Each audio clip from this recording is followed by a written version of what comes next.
birге сабағымды бастамас бұрын бірнеше сұрақтар қойғым келіп отыр. Біз қандай республикада тұрамыз, балалар? Біздің президентіміз кім? Қасым-Жомарт Тоқаев. Ал әрбір адамның өзінің отаны бар, кішігірім отаны бар. Ол қалай аталады? Отбасы. Отбасында президент кім екен? Әкеміз және жарайсыңдар. Әкеміз бен атамыз. Ал енді отбасында құндылықтар бар, е? Қандай құндылықтар бар? Қамқорлық, көмектесу және қамқоршы, бір-біріне қамқоршы болу екен, иә? Жарайсыңдар. Ал отыра қойыңдар, балалар.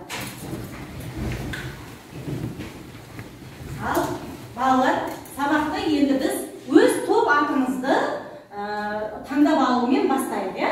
Мына жерде сендердің барлықтарың алдарына тарелкеге су қойып қойғанын және гүл қойдым. Сол гүлді судың ішіне жаймен саламыз.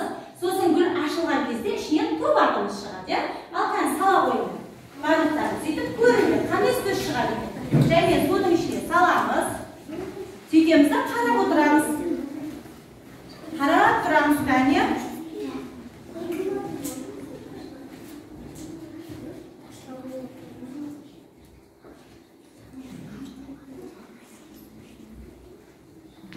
Қандай топ шықты сендерден? Ақылшы топ. Олай болса, сендердің топтарыңның аты ақылшы. Жарайсыңдар. Келесі топ. Сендерден қандай сөз шықты?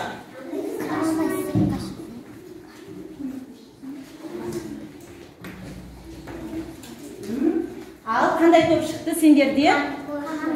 Қамқоршы. Олай болса, сендердің топтарыңның аты қамқоршы топ. Ал келесі топтан отыра қойыңдар, балалар, отырыңдар. Сендерден қандай сөз шықты? Дана. Сендердің топтарының аты Дана тобы. Жарайсыңдар. Ал сендерден оқимыз отыр. Мейірімді. Топтарының аты мейірімді тобы болады, иә? Жақсы, алып отыра қоямыз, кәне. Ал балалар, біз кеше сендермен бірге Нұржақ Дулатовтың «Көнеңіздер кәріге» тақырыбын өтіп, иә? Нұржақ Дулатов қайда келеді, балалар? 85-ші жылы туылып, 35-ші жылы дүниеден өтті, иә? Қай облыста туылған еді? Қостанай облысында. Жарайсыңдар. Ал енді мен сендердің үй тапсырмасын пысықтау мақсатында топтық жұмыс алып келдім. Қазір бірінші топқа мен Нұржақ Дулатов кім деген тапсырма беремін. Екінші топқа «Күлмеңіздер кәріге» мәтіннің кейіпкерлерін атау. Үшінші топқа мәтінде кейіпкерлердің іс-әрекеті қандай? Міне соны сендер айтып бересіңдер. Ал төртінші топ өздерінің аталарың туралы, яғни әрқайсымыздың өз аталарымыз бар, иә? Сол аталарымыз туралы не істейміз? Айтамыз, иә? Ал қане балалар, мына жерде топқа келе қойыңдар. Сөйтіңдер де мынаны тез толтыра қойыңдар. Кел, мына жерде кел, тез толтыра қойыңдар.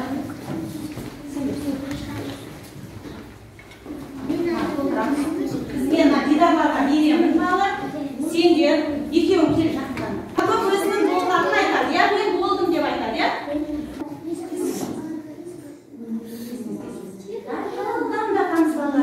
Ой, жарайсыңдар, керемет. Мына топ жақындап қалды, иә? Өте жақсы.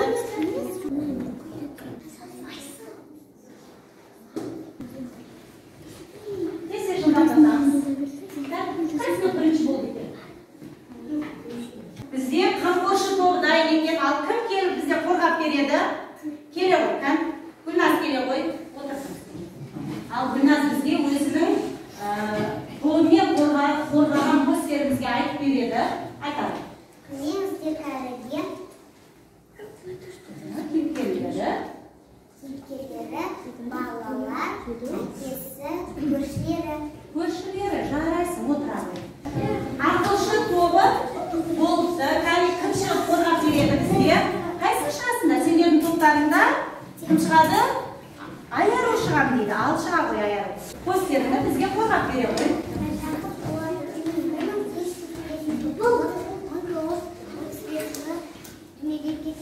Ақын жазушы. Қостанай өңірінде туылған. Оян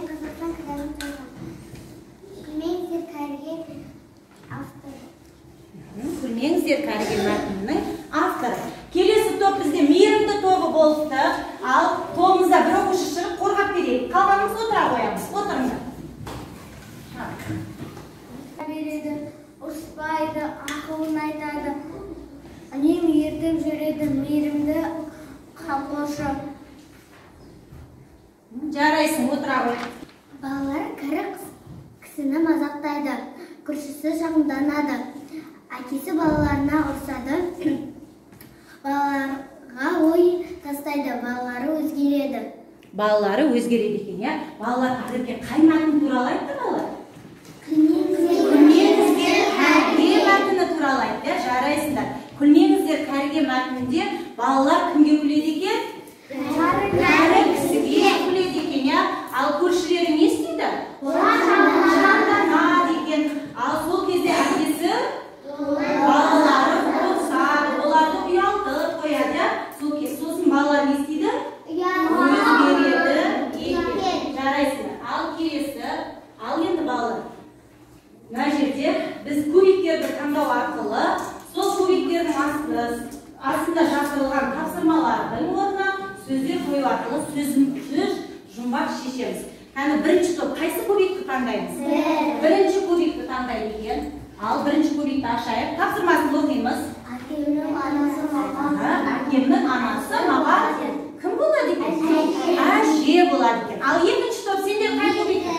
Сендер екінші кубикті. Ал қараймыз, оқимыз тапсырманы. Анамның жарайсыңдар. Келесі үшінші топтан сендерге үшінші кубикті таңдаймыз, кәне?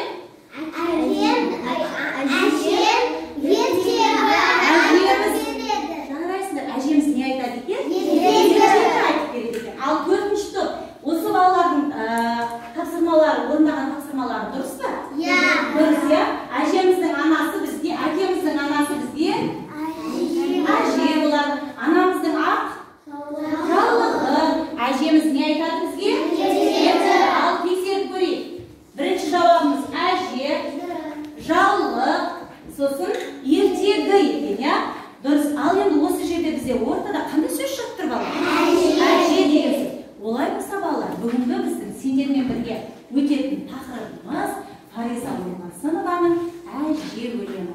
Алдымен әже өлеңінің авторы Фариза Оңғарсынова мен танысып алайық. Міне мына суретте көріп тұрғанымыз балалар біздің Фариза Оңғарсынова. Фариза Оңғарсынова қазақтың ақыны және халық жазушысы және журналист болған екен. Атырау облысында туылған екен, я? Ол көптеген өлеңдер жазумен қатар, өздерің сияқты кішкентай балаларға да бірнеше көптеген өлеңдер не істепті? Жазыпты, я? Міне солардың ішінде бүгін біз қайсы өлеңмен танысамыз? Әже өлеңмен танысады екенбіз, я? Ал әже өлеңін олай болса тыңдап көрейік, я?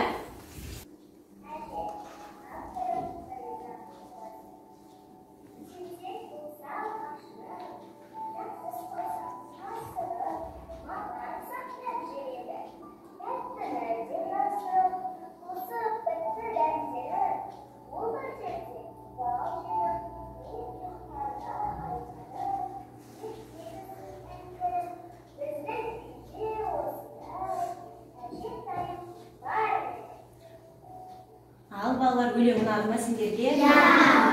Өлең кім туралы екен? Әже дегеніміз кім өзі балалар?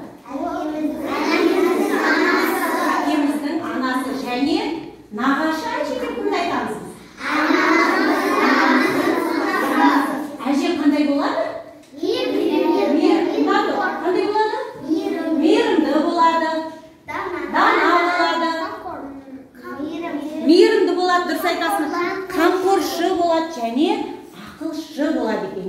Олай болса, әже өлеңін маған айдар отырып оқи ғой. Тентек болсам ашынып, жақсы іс қылсам асырып, маған сақтан біледі, тәттіні де жасырып. Тентек болсам ашынып, жақсы іс қылдым асырып, маған сақтап жүреді, тәттіні де жасырып. Медина жалғастырады. Қосып тәтті дәмдерін, ол бар жерде бал жедім. Мен ұқтарда айтады, ертегісін әндерін. Біздің үйге осындай детайым бар менің. Жарайсыңдар, балалар, өлеңнің негізгі мағынасын білдік, иә? Әжеміз біздің тентек болса не істейді екен? Ренжиді екен, ашынады екен. Ал жақсы болса, асырып бізді не істейді? Мақтайды екен, иә?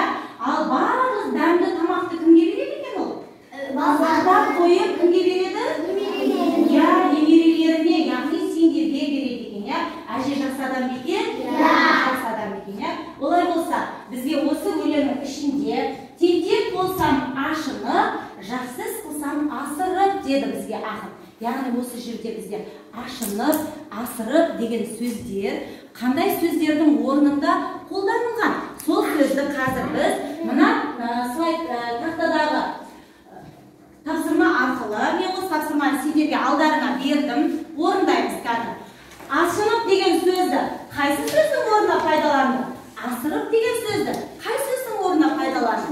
Қане орындап шығайық. Орындап шығамыз. Балалар, сәйкестендіреміз, иә? Қай сөздің орнына қолданған болса, соны не істейміз? Болса, алдымызда тұрады. Қазір тексеріп көреміз. Сендер дұрыс орындарыңдар ма? Әлде дұрыс емес пе? Қазір сәйкестендіріп көреміз. Орындап қойдық, иә? Ал балалар, ашынып деген сөзді, тентек болсам ашынып дейді. Бұл жерде ақын нені айтып тұр? Тентек болса не істейді екен? Ренжиді екен, иә? Ал дұрыс бекен көрейік. Мыназ ренжіп деді. Дұрыс бекен балалар? Ашынып деген ол ренжіп деген сөздің орнына. Ал енді асырып деген сөзді мақтап деген сөздің орнына бізде оған теңеу сөз асырып деген сөзді. Яғни ашынып деген сөзге ренжіп деген сөз екеуі теңеу сөз екен бір-біріне. Ал мақтап деген сөзге мақтауды біз асыра сілтеп, оны мақтаймыз деп айтамыз, иә? Асырып деген ол осы теңеу сөзді бізде ақын пайдаланып отыр екен, иә? Жарайсыңдар. Балалар, бүгін біз кіммен таныстық? Ал Фариза Оңғарсынова кім екен? Ақын жазушы екен, иә? Қай жылы толыпты Фариза Оңғарсынова? Несін айта ғой, қай жылы толыпты? Иә? Қай жылы дүниеден өтті балалар? 2014 жылы. Фариза Оңғарсынова қай облыста тұрылды? Айди айта ғой. Атырау облысында туылды, иә? Фариза Оңғарсынованың қандай шығармалар кімдерге арнап шығарды? Раяна, орныңыздан тұрып жауап береміз. Кімге арнап шығарды? Балаларға арнап қандай шығармалар? Өлеңдер шығарды, иә? Ал енді біз Фариза Оңғарсынованың бүгін қандай өлеңмен таныстық? Әже өлеңімен таныстық, иә? Әже дегенде біз кімді білеміз?